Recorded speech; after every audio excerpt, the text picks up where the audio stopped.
Lorsque nous étudions l'ancienne alliance, premièrement, notons que dans l'ancienne alliance, il y a 3 choses qui sont importantes. Premièrement, c'est Sinaï. Sinaï représente le lieu où Israël a été établi comme une nation. Et la deuxième chose à savoir, c'est la personne qu'on appelle Moïse. Moïse représente celui, non seulement qui a sauvé Israël, la personne qui représentait Dieu aux enfants d'Israël. Le troisième à retenir, c'est les tablettes de la loi. Parce que les tablettes de la loi représentent la constitution de la nouvelle nation qui commençait. Dieu ordonne à Moïse de faire quelque chose. Il lui dit: construis le tabernacle. Parce que j'ai besoin de commencer à venir rencontrer mon peuple de temps en temps. Le tabernacle, c'était un temple en mouvement. De la même manière que toi, tu es un temple mais qui bouge. Autant était le tabernacle un temple mais qui bougeait. Dans le tabernacle, il y avait des choses qu'il fallait construire et faire. Et Dieu dit à Moïse: avant de commencer toute autre chose, commence par construire l'arche de l'alliance. Dans l'arche, on devait placer 3 choses.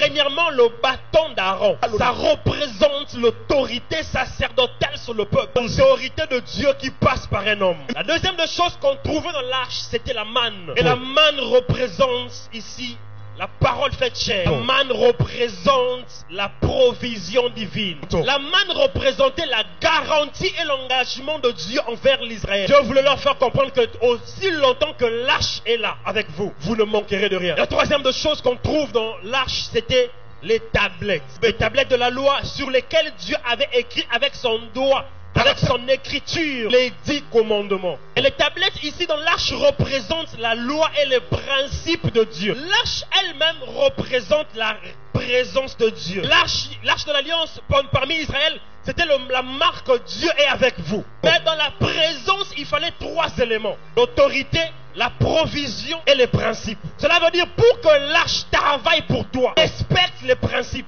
alors tu auras la provision divine et tu manifesteras l'autorité. Alors Dieu leur donne l'arche, que l'arche représente une sécurité pour Israël. Le même arche qui représente pour Israël la présence de Dieu et la sécurité, pour les ennemis d'Israël, c'était un danger. Parce que pour Israël, c'était la marque, c'était le témoignage qu'ils ont Dieu. C'était le témoignage que Dieu marche avec eux. Même lorsqu'ils prient mais ils ne voient pas de résultat, la présence de l'arche leur donnait de l'espoir que Dieu est encore avec nous. Au-delà d'être l'arche, au-delà d'être un élément physique, c'était la présence même de Dieu. Emmanuel, Dieu parmi son peuple. Même quand il y a des problèmes, ils avaient la paix parce qu'ils pouvaient regarder et voir l'arche. Mais dans la nouvelle alliance aussi, il y a 3 choses à retenir. Premièrement, Golgotha. Autant Sinaï représentait le lieu qui marquait le début de l'ancienne alliance, Golgotha, c'est le lieu où le contrat a été signé avec le sang de Jésus. Golgotha pour nous représente là où Dieu a décidé de traiter avec l'homme d'une manière différente. Deuxième point à retenir sur la nouvelle alliance. Autant l'ancienne alliance avait Moïse, nous avons Jésus.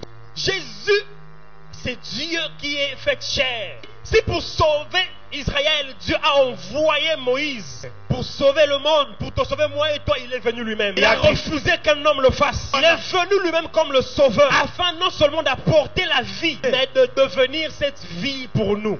Troisième élément à savoir, le Saint-Esprit. Dans l'Ancien Testament, dans l'Ancienne Alliance, ils avaient les tablettes de la loi.